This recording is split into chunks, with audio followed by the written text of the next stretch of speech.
Je voudrais d'abord, à l'entame de mes propos, excuser l'absence de Monsieur le ministre du Commerce et de l'Industrie qui aurait bien voulu être ici personnellement pour présider donc cette troisième édition du Salon Abidjan Innova. Vous connaissez aussi l'actualité et son calendrier ne lui a pas permis d'être là. Il nous a donc chargé de venir le représenter et en son nom, je voudrais vous livrer le discours qu'il a bien voulu nous confier. C'est donc un honneur et un réel plaisir pour moi de prendre la parole ce jour à l'occasion donc de la cérémonie d'ouverture de cette troisième édition du Salon Abidjan Innova. Permettez-moi d'exprimer toute ma gratitude à Monsieur le ministre-gouverneur qui est ici représenté, qui est le parrain donc de cette troisième édition, mais surtout pour son appui constant depuis la première édition de ce salon. Je voudrais tout particulièrement remercier son Excellence Monsieur l'ambassadeur d'Israël pour avoir accepté d'honorer de sa présence cette cérémonie. Cela traduit son attachement donc à l'innovation en tant que facteur de compétitivité et de développement. Mes salutations vont à l'endroit des représentants des ministères techniques ici présents. Et je voudrais tout particulièrement féliciter, au nom de Monsieur le ministre, la Fédération des inventeurs et innovateurs de Côte d'Ivoire, avec à sa tête son président, M. Koulibaly Djibril. Et je le dis parce qu'ils ont cru en ce projet, le projet d'Abidjan Innova, à l'instar des autres salons internationaux, Bruxelles Innova. Et depuis quelques années, ils organisent donc ce salon chaque année. Et nous voulons, au nom de Monsieur le ministre, les féliciter et leur dire que le ministère du Commerce et de l'Industrie donc, est à leur côté dans cette œuvre. Honorables invités, mesdames et messieurs, dans un contexte mondial marqué par les mutations technologiques rapides, la forte concurrence, la recherche de la compétitivité des économies et des entreprises devient un enjeu crucial pour tous les pays. La compétitivité suppose aussi bien au niveau des États que des entreprises une maîtrise des processus de production et des coûts de facteurs, une capacité de créativité et d'adaptabilité, une capacité d'ouverture. À cet égard, l'invention et l'innovation, par leurs effets induits sur les modalités de production des biens et services, peuvent constituer un puissant levier de croissance et de performance des économies et des entreprises. L'innovation constitue aujourd'hui un facteur essentiel de la stratégie concurrentielle des entreprises. Elle permet d'élaborer de nouveaux produits, on l'a dit, et services et de mettre au point de nouveaux procédés et de nouvelles organisations.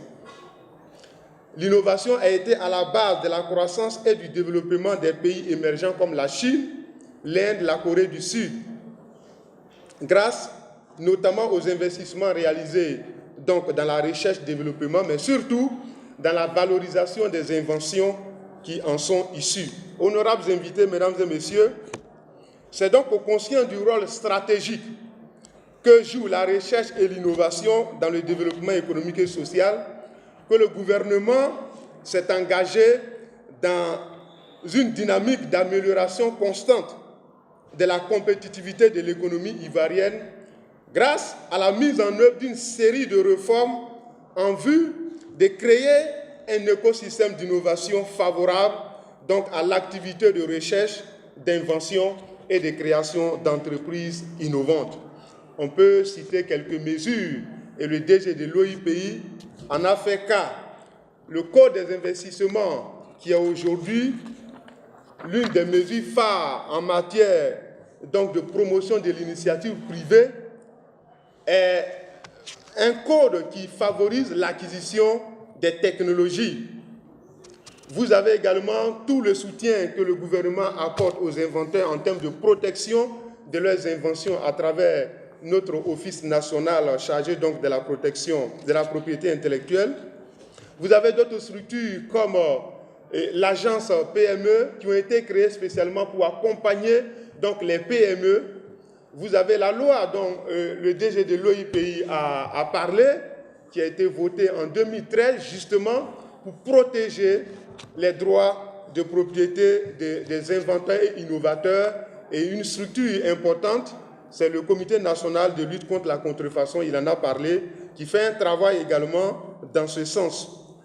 Il faut également noter que la Côte d'Ivoire dispose d'un réel potentiel donc en matière de sciences, de technologies, notamment des inventeurs, des chercheurs et des structures de recherche et d'innovation de référence à même de soutenir la mise en place d'un écosystème d'innovation efficace. Honorables invités, mesdames et messieurs, en dépit de ces atouts et réformes engagées par le gouvernement, il convient de relever que notre pays accuse un certain retard dans la mise en œuvre de mesures volontaristes en faveur du développement de la recherche-développement, de l'invention et de la valorisation donc, des résultats qui en sont issus. En effet, selon le rapport 2019 de l'Indice mondial de l'innovation, la capacité d'innovation de la Côte d'Ivoire reste encore faible au regard des rangs que notre pays occupe dans le classement.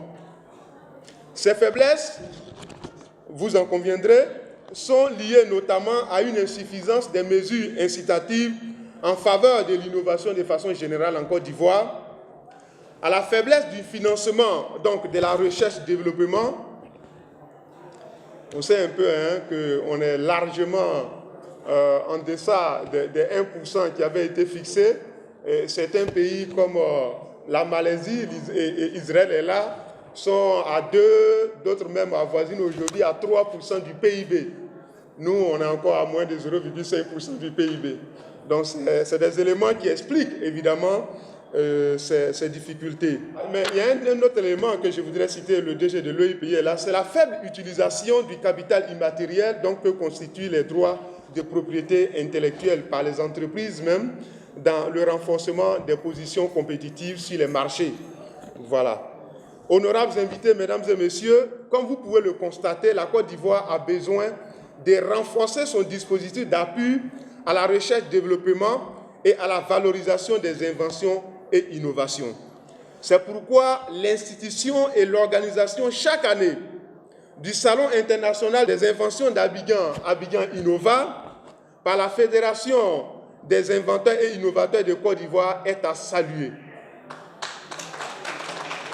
En effet, ce salon s'inscrit parfaitement dans la vision donc, du gouvernement de faire de l'innovation et des inventions un levier puissant de la compétitivité des entreprises et de l'économie en général.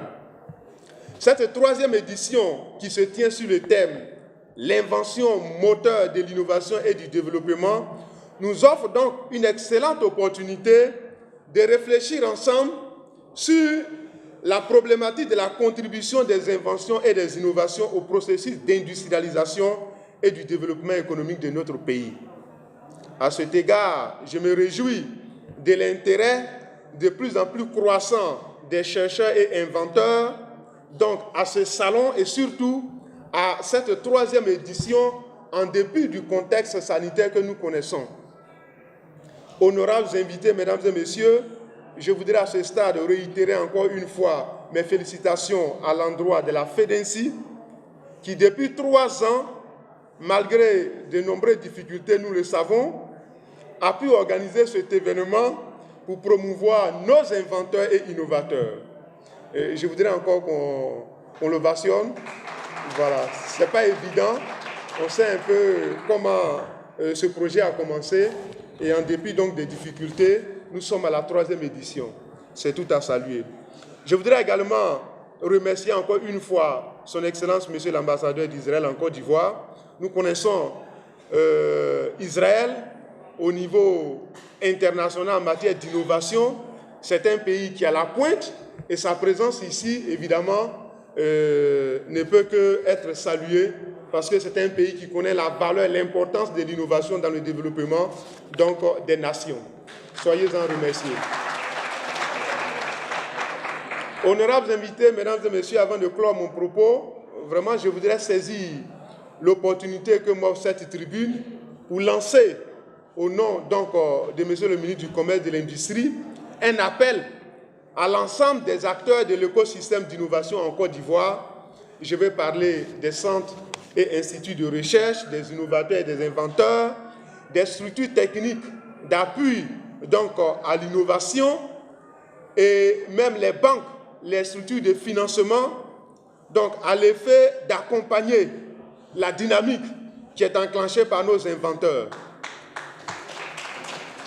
J'encourage également les partenaires techniques et financiers à apporter leur soutien au projet, le DG de l'OEPI en a parlé, au projet qui vise donc la valorisation des innovations et de façon générale au projet d'appui à l'innovation, que ce soit au niveau des start-up que des entreprises.